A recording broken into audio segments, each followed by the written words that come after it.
Bonjour à tous et bienvenue dans le nouveau format de débunkage de la politique belge. Ici, on va donc démonter petit bout par petit bout tous les mensonges et les mythes de la politique. Pour ce premier épisode, on va parler du chômage. Est-ce que limiter le droit de chômage à 2 ans dans le temps sert vraiment à quelque chose? En gros, est-ce que les chômeurs, c'est tous des feignasses, des assistés et des fraudeurs sociaux? Et aujourd'hui, je tiens quand même à dire qu'il y a 50% des demandeurs d'emploi en Wallonie qui le sont depuis plus de 2 ans. Et donc moi, j'aimerais bien entendre ce qu'on va faire pour ces gens qui n'ont pas trouvé dans ce délai-là. Avant de débunker tous les mensonges de notre gouvernement, c'est important de faire un petit tour d'histoire et de se rappeler que le chômage, c'est un droit durement acquis. Si vous connaissez déjà toute cette histoire, je vous mets un timecode ici pour aller directement au débunkage. Le chômage est un droit durement acquis au cours du 19e siècle par la solidarité et la lutte ouvrière. Ce n'est que pendant la Première Guerre mondiale qu'une aide vraiment d'État est installée. Abolie après la guerre, la lutte des ouvriers et des syndicats reprend pour exiger des vraies caisses de solidarité qui seront la base de la loi de chômage. La crise économique d'après-guerre ruine ces caisses et l'indemnité ne représente presque plus rien.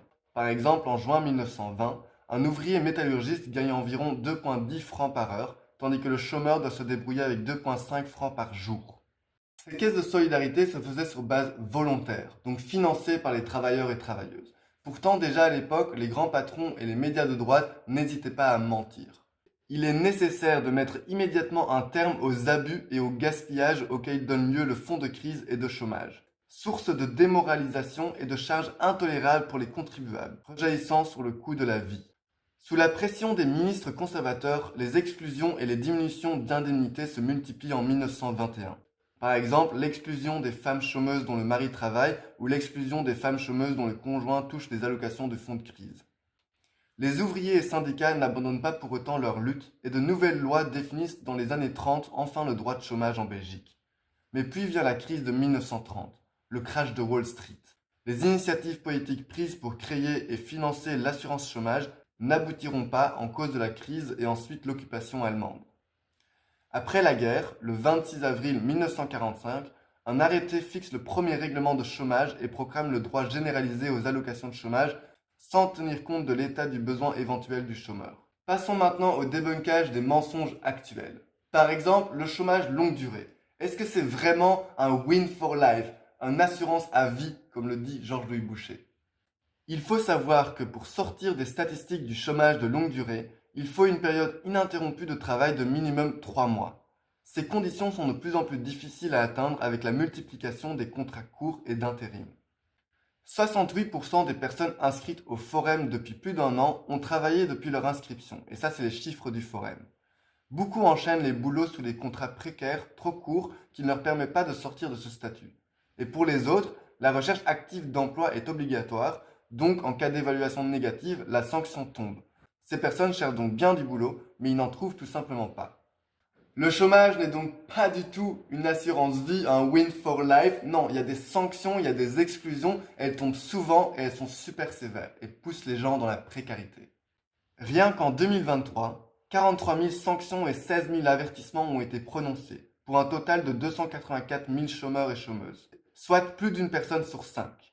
Être au chômage, ce n'est pas être en vacances, c'est vivre dans la précarité financière, mais aussi sociale et administrative. Je cite Esther Duflo, prix Nobel de l'économie en 2019. Le durcissement de l'assurance chômage n'a aucun effet très clair sur la désincitation au travail. Il n'y a donc aucun effet positif en termes de réinsertion dans l'emploi. Au contraire, l'exclusion et la précarisation éloignent davantage les gens de l'emploi, justement. J'en entends déjà parmi vous dire ou penser que, en fait, Chicon, c'est l'argent du contribuable, j'ai pas envie de payer pour tes chômeurs, là. Les cotisations sociales versées par les travailleurs et travailleuses représentent 13,07% de leur salaire brut.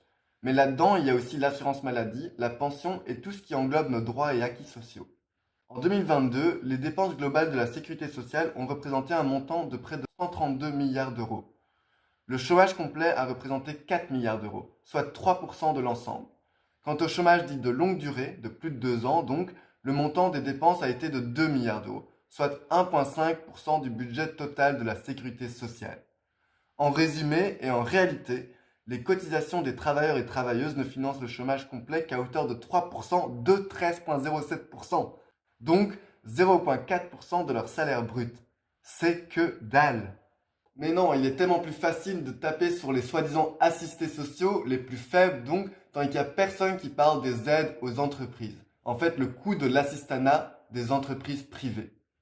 Chaque année, ce sont 11 milliards d'euros qui sont octroyés aux entreprises via des réductions de cotisations ONSS, Sécurité sociale donc, sans aucune contrepartie ni véritable contrôle. Soit c'est presque 3 fois le soi-disant coût des allocations de chômage, 4 milliards d'euros en 2023. Et la fraude sociale alors, ça existe bien, non? Alors oui, ça existe bel et bien, mais c'est beaucoup plus complexe que ça. Je vous explique.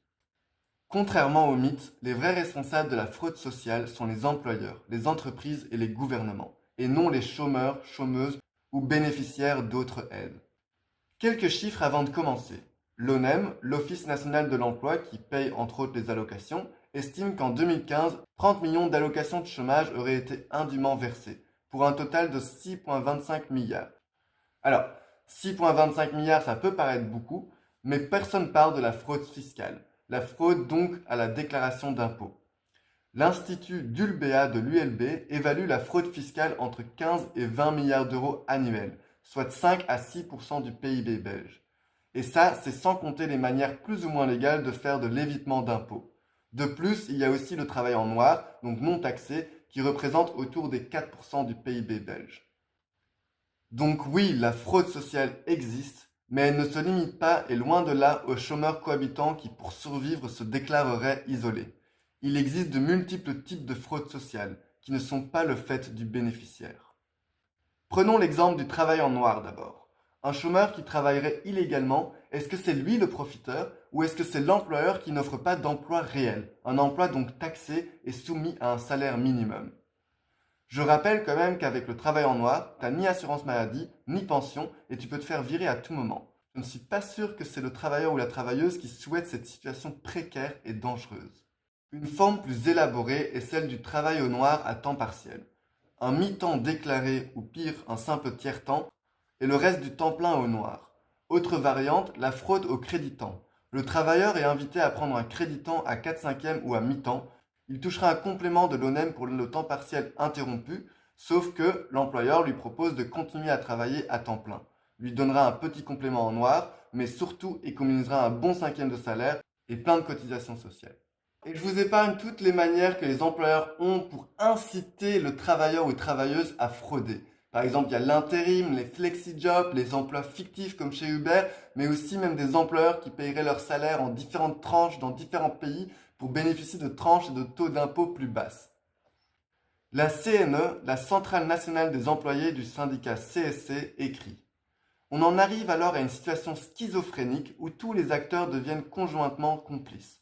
Employeurs, travailleurs, organisations sociales et administrations publiques, toutes sont complices de cette fraude sociale. Et pourtant, notre gouvernement propose une loi pour limiter le chômage à 2 ans dans le temps. Mais est-ce que ça sert vraiment à quelque chose? On a vu déjà que les sanctions servent à rien, sont abusives et éloignent justement les gens de l'emploi et les poussent dans la précarité.